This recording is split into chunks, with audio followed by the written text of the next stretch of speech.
well. But let's get to our studs category. Let's talk about another San Francisco 49er, one of Ayuk's teammates. Mhm. That is the guy being selected number one overall, numero uno, Christian McCaffrey, coming off back-to-back ridiculous years with the 49ers. Those injury concerns, those Carolina Panthers concerns are in the rearview mirror at this point. He's going number one right now on the Fantasy Pros, half PPR, one QB, draft ADP. So, Aaron, what do you think about this? Is 101 too rich for your blood, or are you happy to click the button on him there? Draft him. Draft him, draft him, draft him. Buy, buy, buy, Bye, buy, bye. buy. I'm Yeah. buying on him too, baby. I'm Hey. buying too. Number one overall. Hit the button. Figure out the rest later. Ethan, tell us you agree. I do. Easy call. Hit the button on CMC, and you will not go wrong unless he gets hurt. Unless he gets hurt. The famous last words of every fantasy asset of all time. Let's keep going here. The next guy is Puka Nakua. His ADP is number 10. Aaron, in or out on Puka? I'm out. I'm out on Puka. He's out. Ethan. Mhm. Out. Just look at the players around him. I think I'm actually in on Puka. It is a little risky. Can he run it back? But I'm in at that. Even though it's an expensive price, I'm in. It is expensive. If I'm going receiver here, I'm into. I like him better than the receivers to go behind him. But I'm actually out on it for this one reason. And that's going to shock everybody because I know I'm the Puka guy on the show. But I'm out on him because in this range of the draft, the guys that are going behind him, I want one of those last couple running backs. Because that pool, as we know, dries up really fast. And as much as I like Puka better than the receivers right after him, I want to come out of this with one what I believe is going to be a stud running back and a high profile wide receiver. And if I take Puka here, I'm really risking losing one of those running backs that I want right after him. So for that reason, if I have the 110 and this goes how it goes on the Fantasy Pros list, I'm going to be out. I know everyone's shocked to hear that. Ethan, what do you think? I'm not shocked at all. I actually agree with you. I was thinking more so just looking at the receivers behind him, but I would probably rather take the shot on a Jameer Gibbs, even a Saquon Barkley, Yep. Jonathan Taylor. Just lock that in and then grab whatever receiver falls within your next pick. You might get lucky if you do go Puka. One of those three, there's a chance one of those three are going to be there around the turn, so you might get lucky anyways. But if I'm just looking at it holistically, I think I would rather press the button on definitely a guy like Jameer Gibbs. Yeah, I think we're kind of looking at it from the same lens, almost exactly here. But there's one more stud here.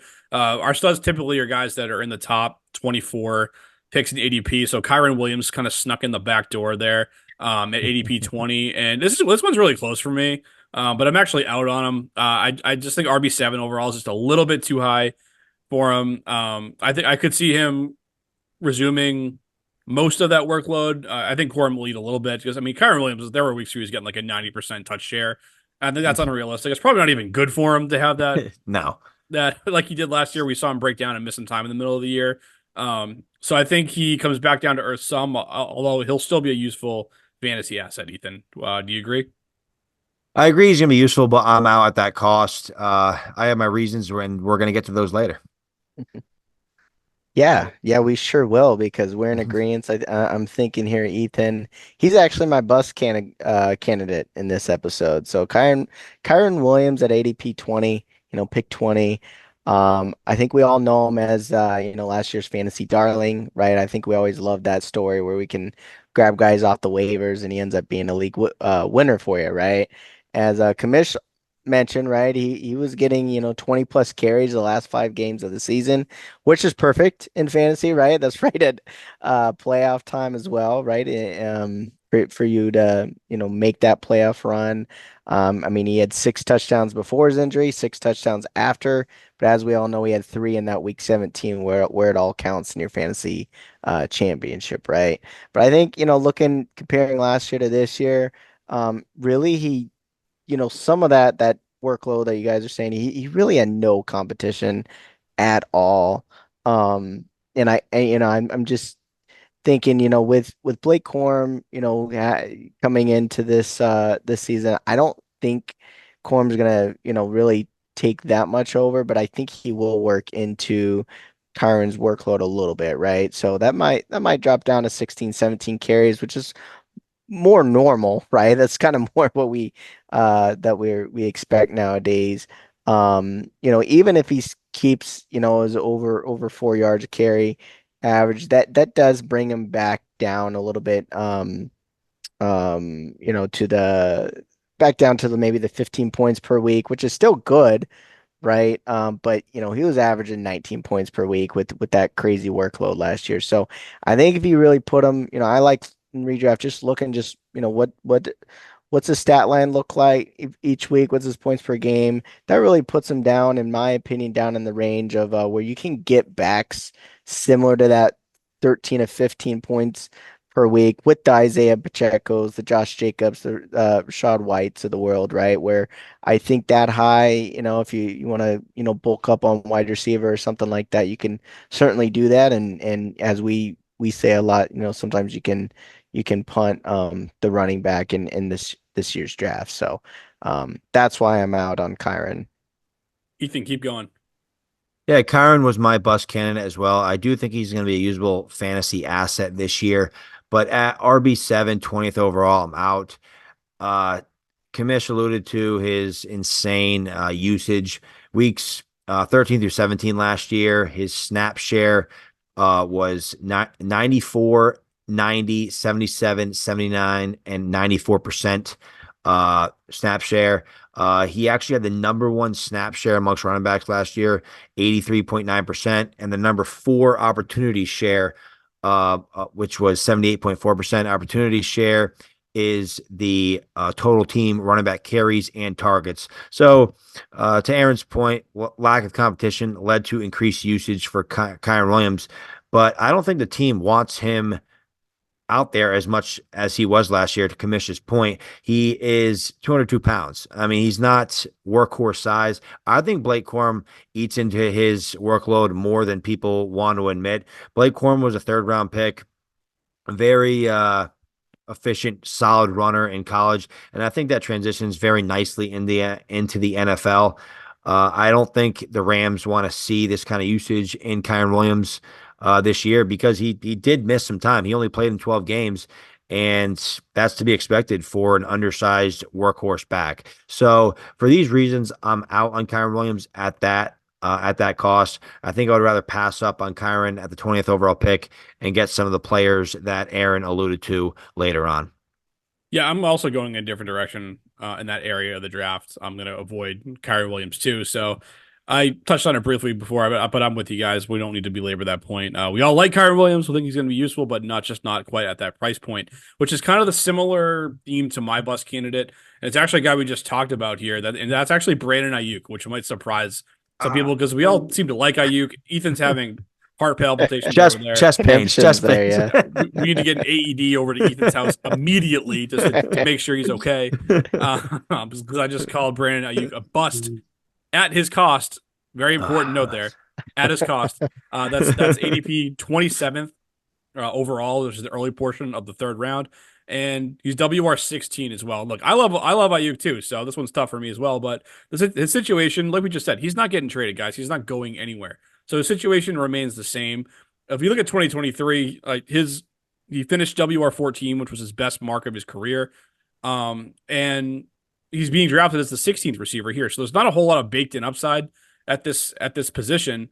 And for him to finish WR14 last season, he was one of the most efficient receivers in the entire league. He was number 3 in yards per route run, number 2 in yards per target, number 2 in yards per team pass attempt. Like, this guy was getting the rock and making the most of it every single time. And I think it's a lot to ask of him to rebound and do that again in 2024. Like, I know he's good and he has the ability to do so, but we talk about things regressing to the mean all the time in this industry. And I just think if he takes any type of step back in this department, that he's not going to produce the same results that he did in the past. And in this spot here, I'm just not comfortable clicking the button on him in the early portion of the 3rd round here for a guy who's never finished as a WR1 4 years into his career. And as much as I like the guy, maybe I think differently if he landed elsewhere. But like we said, that's probably not going to happen. And I think it's just a little bit too high here for me at WR16, 27 overall. I'm actually not allowed to say any negativity about Brandon Ayuk, so all right, so that's gonna wrap it up, folks. Peace. No, I understand completely what you're saying. Brandon Ayuk's never been a wide receiver 1, right? He's been wide receiver 15 and 14 in back-to-back years, and you're drafting him at wide receiver 15. And in that offense, they like to distribute the football. CMC's there, Kittle's there, Debo's there. They just drafted Ricky Pearsall in the first round. So there is a chance that Brandon Ayuk does take a small step back. And if he doesn't hit those efficiency metrics, he's probably not going to be wide receiver 14, wide receiver 15. So I understand completely what Kamish is saying. It just pains me a little bit. Well, it pains That me too. I have dynasty shares too, so it pains me as well. But we'll see how that one pans out. Aaron, what do you think quickly on Ayuk? it's an interesting take. I think, we brought up Puka earlier. I mean, I think to me, when you compare, it's just both guys, Puka and Ayuk. I just usually don't like building my rosters like that. I try to grab all alphas first.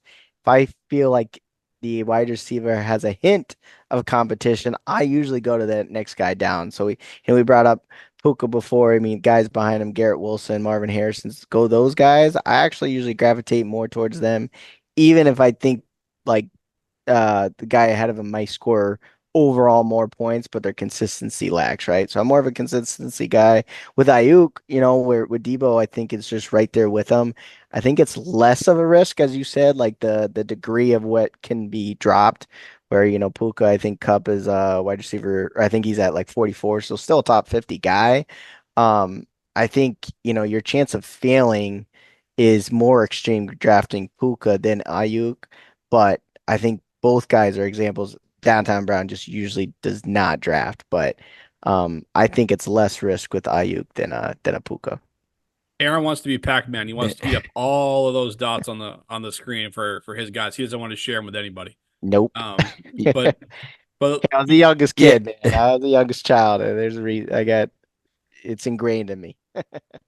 so that's where it comes from, huh? Aaron just being that always the underdog, always having that chip on your shoulder, being the runt of the litter. That makes a lot of sense in hindsight here. But talk to us about some other guys here. Let's run into our sleeper category that are guys that are maybe they're the runt of the litter. Maybe they're being overlooked right now, and they can do surprise some people and do some big things in 2024. Who you got for us, Downtown Brown?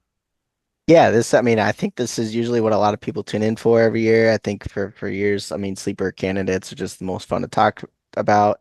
Today, I'm going with I think a name that all three of us like. I mean, me coming from Iowa itself, I'm gonna bring up an Iowa guy.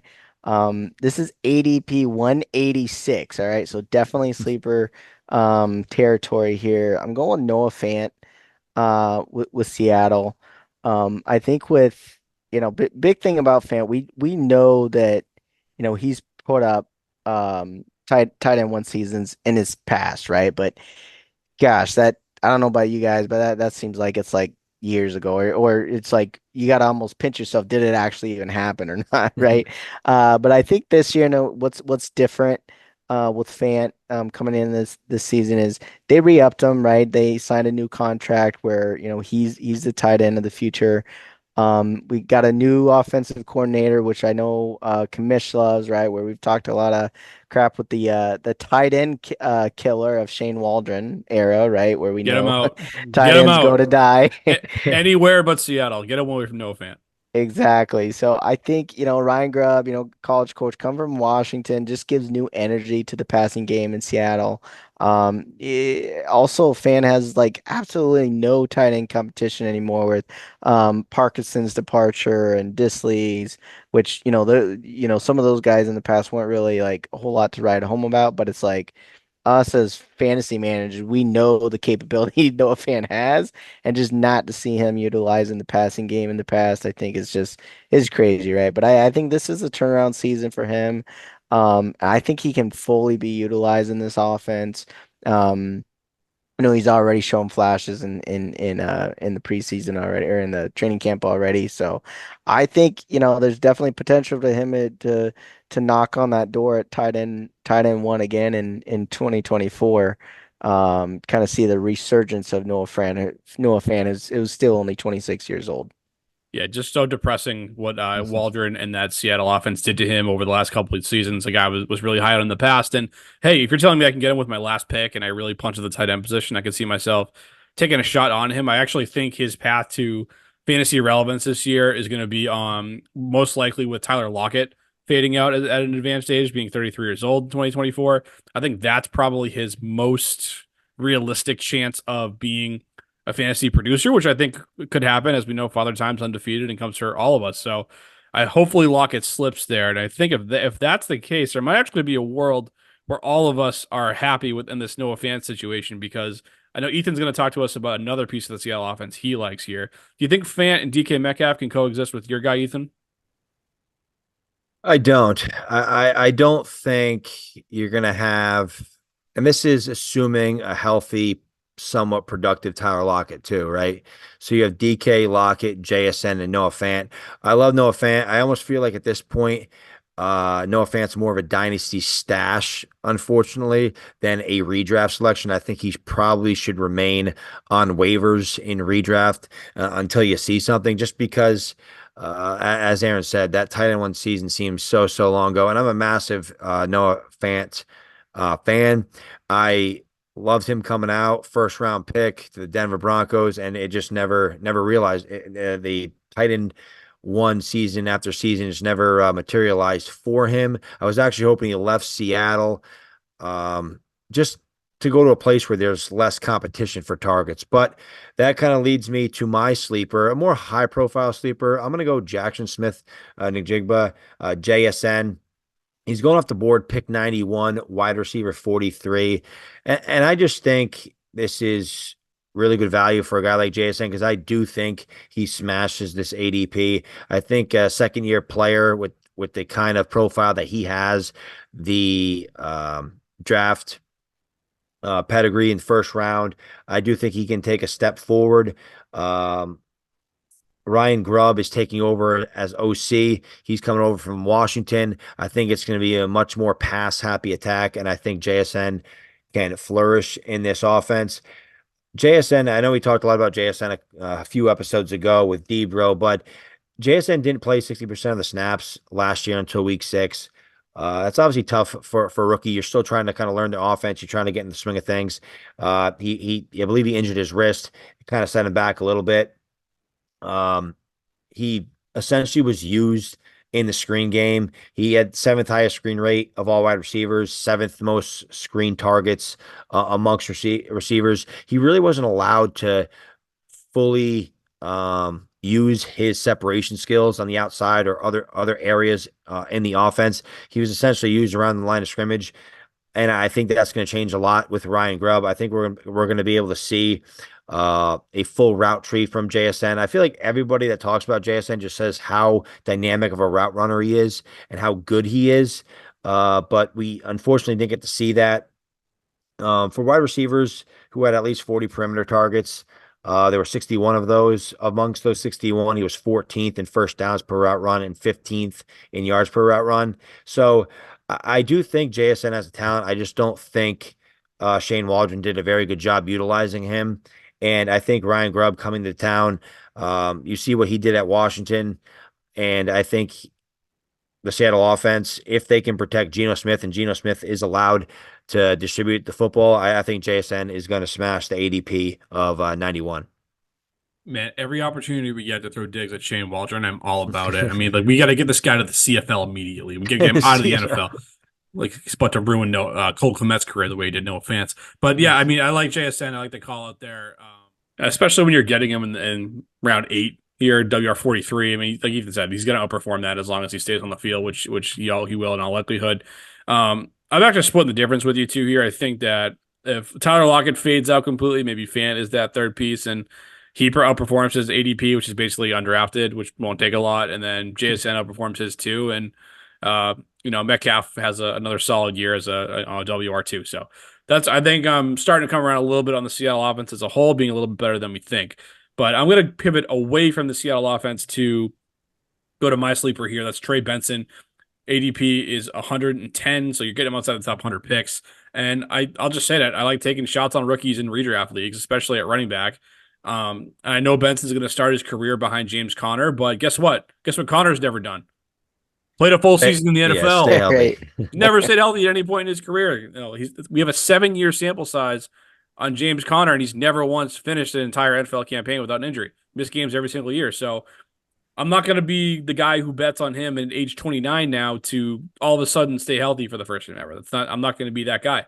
So I see the Cardinals overall as also as an ascending offense with Kyler Murray fully healthy. They got Marvin Harrison Jr. in town. They got Trey McBride stepping into his prime of his career, and I think with Connor sort of kind of trending in the wrong direction, Benson probably is going to get a chance here to carve out an opportunity of his own and maybe give us some standalone value as the season progresses. And hell, when that injury to Connor does inevitably pop up, now we're talking about Benson as potentially being a league winner here down the stretch of the season. So I know Aaron was high on this guy as a prospect coming in here. But Aaron, I guess we'll go to you here to tell me how much you like this opinion of mine. Oh, I love it. Yeah, yeah. Music to my ears for sure. I think Benson was one of my like plant rookies. I think I even had him higher than Jonathan Brooks when we first talked. Little, maybe a little bit of crazy talk, but who knows, as you said, right? Where Brooks ended up with on the Panthers, where I think, as you said, we were comparing the trajectory of that offense between the Panthers and the Cardinals. I might like Benson's chances better. So love it. Benson was one of my guys I was keeping an eye on all season long, off What's season. a what's an Aaron downtown Brown opinion without it being a little crazy? So true. Now, I like Trey Benson a lot. He's the perfect player to draft later in your redraft leagues that can win you a championship, like Kamish said. The guy's 6 feet, 216, runs in the 4.3s. I think he's going to carve out a role early. Uh, the NFL is all about RBBC now, running back by committee, and I think it's going to be a split between Benson and Connor once Benson's up to speed. I just don't think you're going to be able to keep that kind of talent and Trey Benson on the bench for too long. Yeah, we're in agreement there. And I'm going to stick with the Cardinals here for my next player as we round into our dynasty stash category. Again, these are guys that you're rostering deeper in your dynasty leagues, taxi squad spots, all that. And again, for this one, we're using the Fantasy Pros dynasty and keeper ADP list. So I'm going to go with Michael Wilson at number 170. The guy's literally free in startup drafts and you could probably get him as a really cheap toss in piece to a bigger trade in Dynasty, which is where I kind of want to look to get him on my roster. Right now, he's competing with Zay Jones to be Arizona's number two wide receiver. I mean, that's really the only bar he has to cross to become a full time player in this ascending offense. And I'm not saying he's going to ever rise to the level where he's going to be a WR1. Obviously, Marvin Harrison's going to get a ton of targets. McBride's going to get his share too. But what's to say there's not a path for him to outproduce this ADP of 170? I mean, like if the guy can give you even like a WR3 numbers, he's going to smash that ranking. And with more leagues in Dynasty, especially moving to three wide receiver formats, moving to 2, 3 flex spots, these WR3s now are more valuable than they've been in years past in Dynasty. And I think there's a path for him to at least get to there and just massively outproduce where he's currently going in drafts. Not a bad shot with Michael Wilson at all in an ascending offense with Kyler Murray at the helm. At that price, I think he's the perfect stash candidate, a young receiver with a chance to improve and ascend.